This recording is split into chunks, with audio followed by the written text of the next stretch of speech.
We know so little about Bartholomew that we might be forgiven for forgetting that he was even one of the 12 apostles. He just appears in those lists of the called apostles in Matthew, Mark, and Luke. In John's Gospel, he's called Nathanael when we hear about his call. He has this sudden and guileless inbreaking of faith in Jesus as the Christ. But his very first reaction, which can only make us smile, is, can anything good come out of Nazareth? It's like the posh folk of Surrey or Suffolk saying something similar about Mr. Burnham and Manchester. Traditionally, Bartholomew met a martyr's death, and it's a particularly horrible one, skinned alive. His energetic missionary life was cruelly curtailed.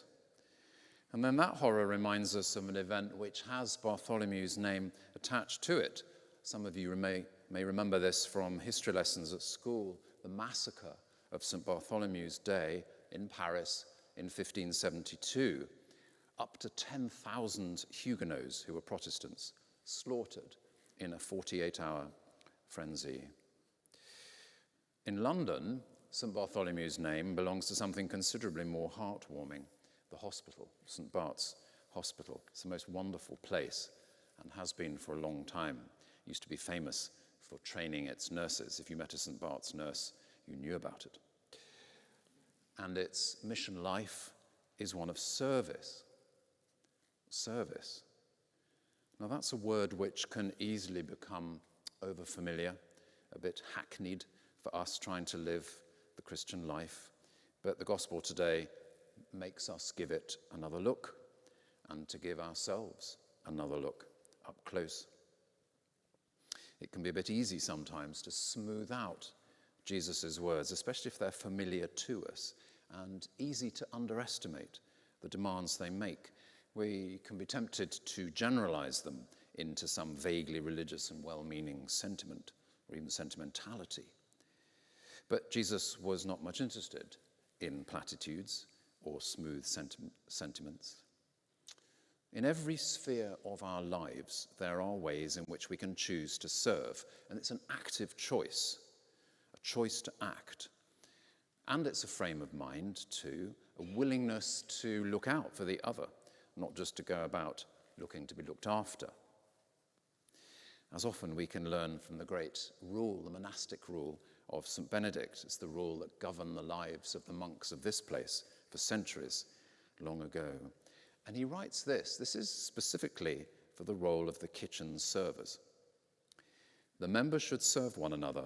Consequently, no members will be excused from kitchen service unless they're sick or engaged in some important business at the monastery. For such service increases reward and fosters love. Let those who are not strong have help, so that they may serve without distress.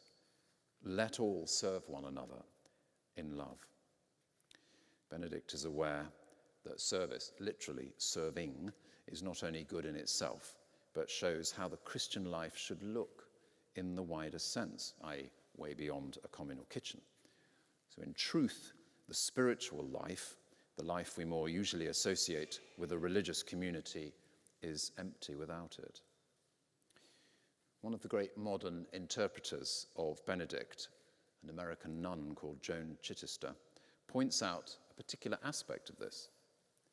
We may think we are a community, but if we do not serve one another, we are, at best, a collection of people who live alone together. There's a phrase. People who live alone together. Lying behind this is Jesus' great double commandment, the only actual commandments he gave. The whole of the law and the prophets to be summed up as love the Lord your God with all your heart, your mind, your soul, and your strength, and love your neighbor as yourself. These are alike, Jesus says, obverse sides of the same coin. A coin with one face is meaningless. It's illogical. And so the Christian life is meaningless. It can't be called that if only one of the commands is observed. We can go so far as to say that it's not a real love of God if you don't love your neighbor, and challengingly, vice versa. Joan Chittister says our claim to be a community is baseless if we don't serve each other. And I remember discovering this in rather sobering fashion once when I started at theological college 21 years ago. On the first day, the principal gave us his talk, his introductory talk. And we all remembered him saying, if you're not prepared to clean the toilets in your church, you shouldn't be a priest. Now, we were all newbies and very keen, and we all nodded soberly, yes, of course, quite right. Possibly hoping that wouldn't be necessary. But jump ahead a few years, when I was vicar in Willesden, it was Easter Day, and I'd rather rashly suggested that we do our first communions on Easter morning. We needed to catch up a bit. And I even more rashly suggested to our church school that some of their children might like to come too. So there were 18 children receiving First Communion, and, because I was new there, I hadn't realized quite what would happen, their extended families. So in a church which seated 200, we had 500 people. Now, this put a bit of pressure on the one toilet. And at some point after the service, I needed to avail myself of the felicities. And as you can imagine, it was a scene of some devastation. And I thought, well, I can't ask anybody else to do this. So I just locked the door and reached for the marigolds, which fortunately were there, and did it. Now, somebody did come banging on the door. Father, you can't be doing that. I don't say this to get brownie points and say, look how marvelous I was. I did discover that there was reality to this need to serve. It wasn't just the stuff of inspiring talks. Real service happens in real life, and it can be very ordinary and sometimes very messy. I was tempted to tell you the story about the boy on the bus being sick, but that's another one. I'll save that for afterwards. So we belong to a variety of communities, to our church, our family, our city, our country, our world, even the Anglican Communion. And so living together happens on all these different sizes of stage, you could say. Our consumption, our consumerist consumption, and our arms trade are not unconnected with floods in Bangladesh and wars in Africa. These things all relate. And so we can imagine different types of service appropriate to the different types of stage, the different size of stage, from caring for family to social and charitable activity. But let's just think for a moment now on what it is to serve the community that is the whole of humanity in terms of justice. And as we do so, it's worth pausing to think that there are different ways of describing what acts of service can look like. Very different but telling ways. There's a story of 3 medieval stonemasons at work, and somebody asks them what they're doing. And the first says, cutting stone. The second says, laying the foundations. The third says, building a cathedral. They were all right, but some descriptions better than others. When Jesus talks of being among his disciples as one who serves, it recalls a sequence of the most amazing prophetic passages in Isaiah. We call them the suffering servant passages, and they anticipate Jesus in the most extraordinary and illuminating way. So already in Isaiah, the cliched idea of a political Messiah, one who's going to throw off the imperial shackles, has been superseded by a new vision, a vision of a Messiah who is from God, but who will be subject to the most appalling inhumanity, and yet who will triumph and bring the whole world into the light of God by virtue of his very suffering.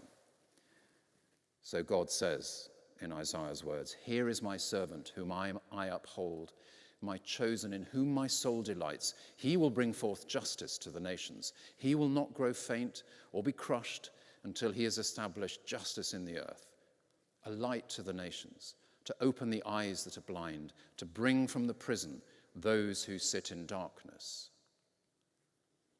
Always have to remember this is concrete. It's not just poetic.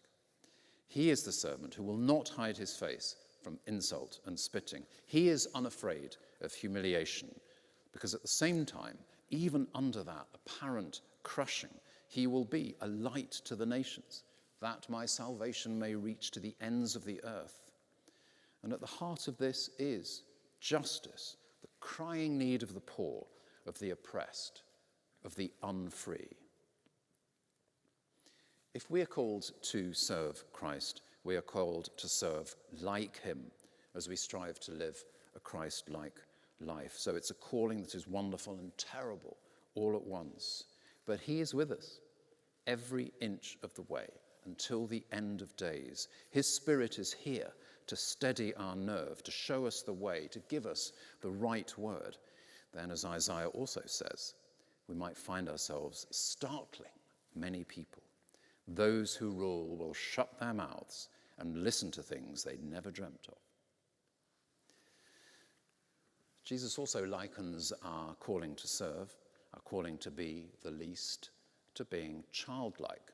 So I'm going to close with the words of a child, a 12-year-old girl living in great poverty in India called Rani. And these are words I read in a book of images of life in that extraordinary and wonderful and beautiful country. There's an amazing mixture of great wealth, beauty, and terrible grinding poverty. But she has an instinct for the truth of being a good human, being one who wants to serve. She just said, "If I were rain, I would go where water cannot be found.